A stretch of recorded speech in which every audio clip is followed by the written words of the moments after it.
What a frustrating game. What a frustrating game, huh? Welcome to the Dolphins Dive Bar. I am your host, Tony Two Times, aka Chicky, aka Sad Boy. As you can see, we got Snowflake upside down, which means he's floating. Uh, they all float around this time. Unfortunately, Dolphins once again lose to the very average, very pedestrian Indianapolis Colts. Miami drops by the final score of 16-10, dropped to 2-4 on the season. Get shut out in the second half, no freaking points. Just terrible all around. So for today's libation, we're just gonna hit that hendo. Gonna do nothing fancy, no shaking, no ice, just fucking raw dog in life here today. Two fingers. So like I said, Dolphins fall to 2-4. Like, you had everything within your hands that game. Like, that was the game that you wanted to play. That was the team you wanted to play. The defense, like, you talk about good, bad, ugly, we'll talk about the defense first. The defense, they had it all within their grasp that game. I mean, it's everything you wanted. They had Anthony Richardson came back, so you're not playing against Joe Flacco. And Richardson's clearly a, subpar quarterback compared to the Super Bowl winning vet. So you had that going for you. And you had their weak line. They had no pass game, like barely any running game. Their other really good running back has been out. And this is still, this is all you can show for it. I mean, the defense, you hold them to 16 points. One touchdown. That was it, just one touchdown. And the only reason you give up that touchdown is because it's on the short field. Because your offense can't do nothing. They're going down and fumbling the football. I think the short field was Raheem Mostert giving you, they go 4 plays, 28 yards, get a quick touchdown. But, other than that, you're holding the field goals. You're holding them to, 3 and outs, That defense, even without some of its stars, they didn't have Javon Holland today with the broken hand. They didn't have Manuel Agba because apparently he busted up his bicep and he was out. Don't know how long he's going to be out for. And still, without those two guys, one on your line and one in your secondary, two of your better performers this year, you still hold them to 16 points, 1 touchdown. And it's we can't fault that. I can't fault that. They, the only couple of critiques that I could really give the defense is that we needed more, we needed turnovers, basically.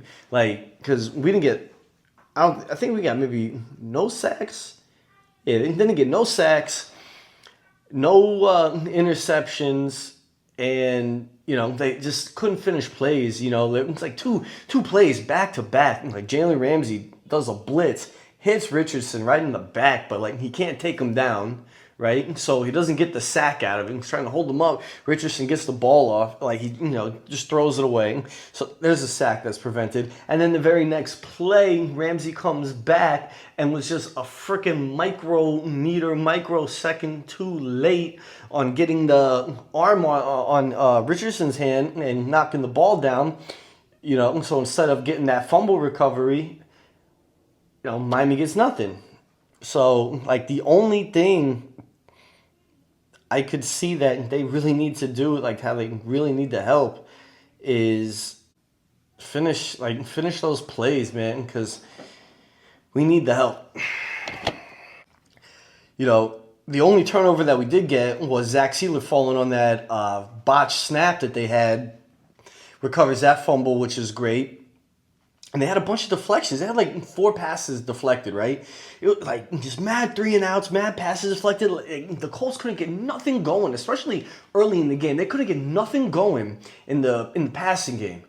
just constantly batting it down, missing receivers. Nobody was open enough. I mean, the Finns defense did just about everything they could do except for freaking score to help this team win.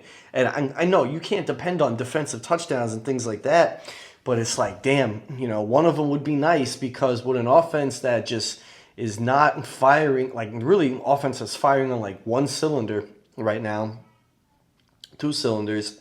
They really need all the help that they can get. But I mean, the defense was just, I mean, those guys are pretty much aces all day, minus the lack of getting to the quarterback and finishing those plays. But other than that, the offense. I don't want to say the offense sucked. It didn't suck. The passing game freaking sucked, minus like one player, Jonnu Smith. The run game, the O-line was consistent. I mean, I think they allowed 2 sacks, but only one of it was on them. Like, the other sack happened because I want to say Smythe, or yeah, maybe Smythe got beat. Or was it Hill? He flubs his block, and they're able to get to Snoop Huntley. But I mean, Huntley, he goes 7 for 13 with 87 yards and got 1 touchdown pass. He hit Jonnu Smith on a nice little screen that Jonnu broke some tackles and got into the end zone on before he goes down injured, falls on his throwing shoulder. I mean, bro, how many quarterbacks on this team are going to get hurt? How many starting quarterbacks for the Miami Dolphins are going to get hurt? I mean, Tua he starts 2 games. Wow. Skyler starts 1 game. Huntley starts, 3 games? All of them get hurt. That's freaking wild. That bums me out so bad. But the run game was on point. I mean, as a team, they have 40 carries for $188. They're averaging 4.7 a pop. You had Devon Achane came back from his concussion. He cleared the protocol, and he came back and was running tough. I mean, he's out there with the Guardian helmet. He looks like Darth Helmet from fucking Spaceballs. He was using the Schwartz to create holes in the line that he could run through, and he was having some decent runs. Mostert. I mean, what the hell took Mostert so long to get touches? Like, he didn't get a touch the entire first drive. It was like 1.5 drives. They put him in like 2-3 plays into the second drive is when he finally got a touch, and he was running. I mean, he ran the ball really well until, old Butterfingers McGee took over. And Jalen Wright, 5 carries for, 33 or something? I mean, that dude gets in the game. He's doing things. Just gotta keep feeding them more, Gotta get the freaking keep feeding the hot hand, man. Keep feeding the hot hand. The line's holding up. They're running through the tackles. They're freaking behind the center, handing it off, running through the tackles, hitting A gap, B gap, C gap, whatever. Not depending on the freaking outside run so much. I mean, just keep feeding it, right? Because you start getting too smart for yourself. And you start doing fullback dives on first downs to freaking Alec Ingold, who's got 2 carries, -1 yards, and a fumble today. I mean, oh my God, we'll talk about that in a minute. So after Snoop gets hurt, you got Boyle come in. Dude goes 8 for 13 for 74 yards. I mean, what do you want? The guy was like on a practice squad, it seems not long ago, and now he's in here having to try to bail the team out. You have no expectations of him. The guys, the $40 million crew. I don't know what to say. I mean, I just don't know what to say. Like, I gotta criticize Mike McDaniel for this one for sure, because Tyreek and Jalen Waddle, bro. Tyreek Hill, Jalen Waddle, each had a catch. Tyreek was 1 catch for 8 yards.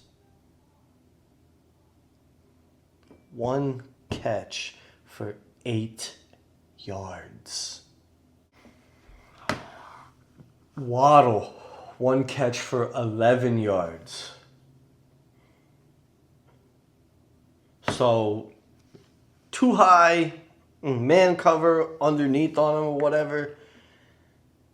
The two best players on our team on offense, the freaking guy who his peers across the league have deemed him to be like the number one player in the NFL, can only muster together 2 catches for 19 yards in a professional fucking football game, bro. What the hell is that? And they didn't get those catches until late. I don't think Tyreek got his damn catch until the final drive of the freaking game, bro. And Waddle like the drive before that. How do you not, like, dude, you're no longer McGenius. I don't want to insult you and call you McDumbass, but I mean, dude, what the hell are you game planning for? Like, how can you, in your infinite freaking offensive wisdom, not figure out a way to get the 2 fastest guys on the damn field into any kind of space and get them the ball on a semi-consistent basis?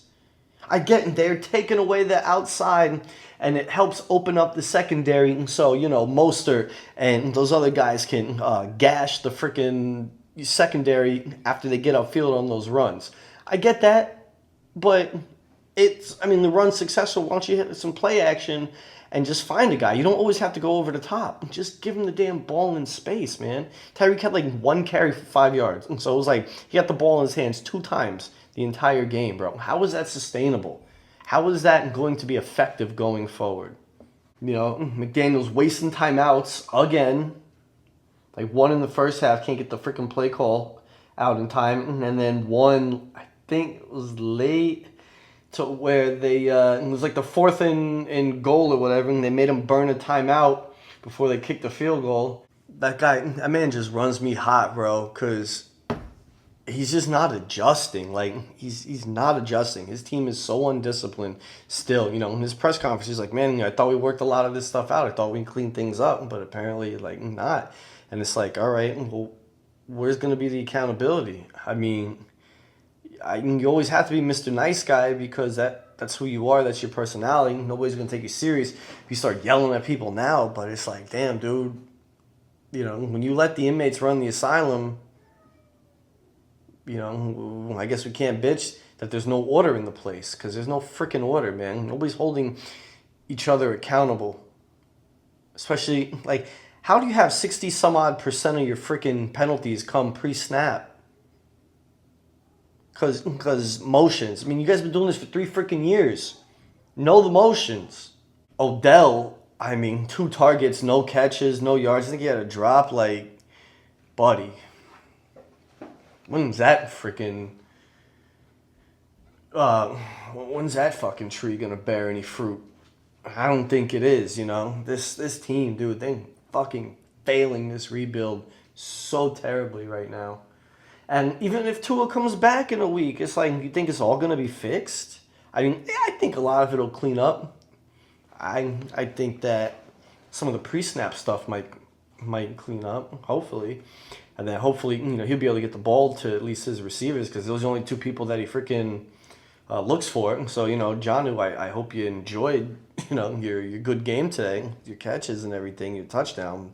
Because, once Tua man's back, they have to make up for some lost time. Like that last drive of the game. So you got no timeouts, right? And what do? They never take a shot like in the middle of the field. Like they never try to go deep. They don't even like do like deep outs and try to really play the sideline. They just literally like dinked and dunked it. Practically they lived in the flats and just chewed up the clock in the field like 10 yards at a time. And then you get a 4th and 2, and you throw it out of bounds trying to throw to Malik Washington. Malik Washington.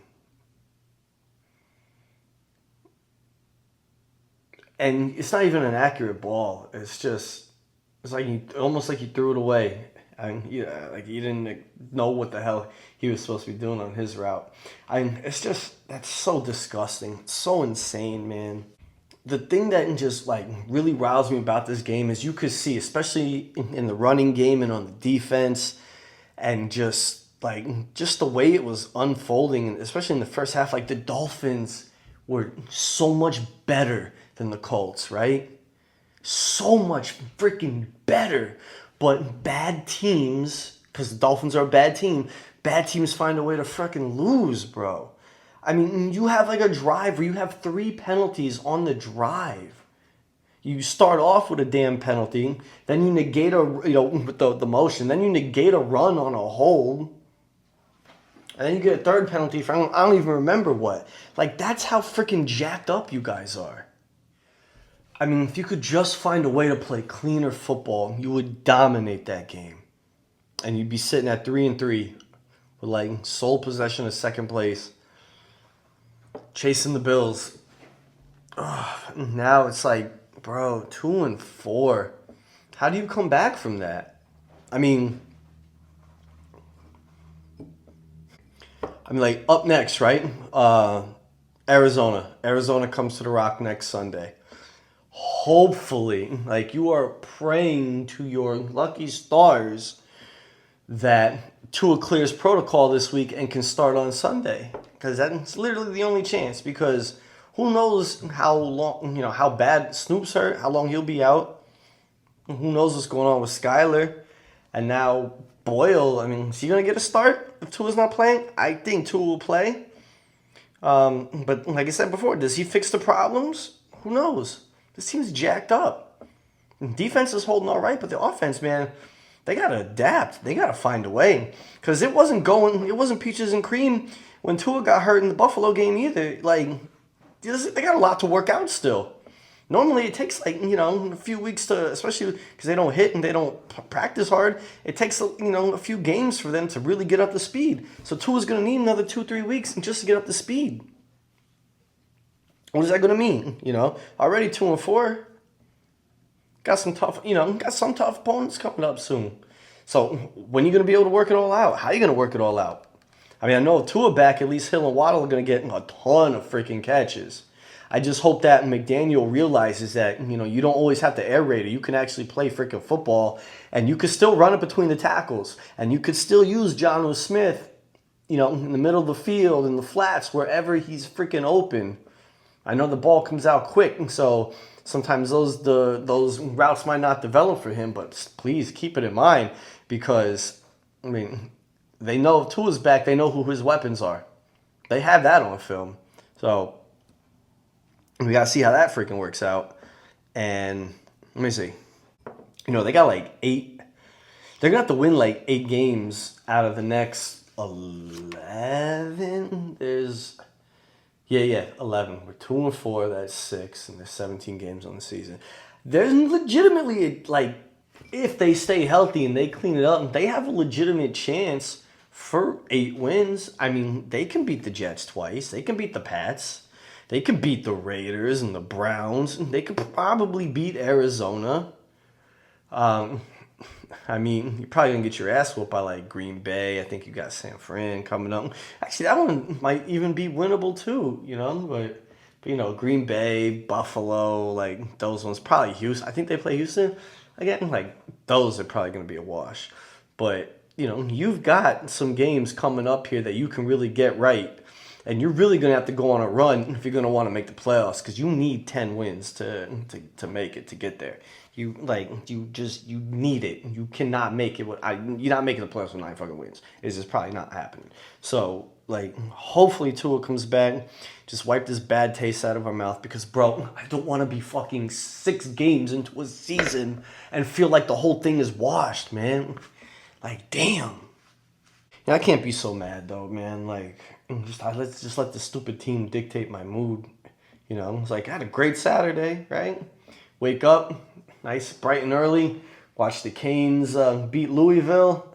And a little later, I watched the Panthers come back from a goal down and win in overtime versus Vegas. My beloved Yankees beat the freaking Guardians and going to the World Series. Like, it was a great Saturday. But now, I'm in my feelings because my freaking Sunday sucks. Because Miami sports, Miami Dolphins football always finds a way to let you down. But hey, listen, I'm going to just chug this one down and we're going to finish this video. And hopefully next week's video, we're so much more happy. And we got one back and he's slinging that rock at the Rock all over the field. Anyway, thanks for tuning in. This was the Dolphins Dive Bar. And hey, we'll catch you next week after Dolphins play the Arizona Cardinals at the Rock. Chasing that third win, baby. Let's go.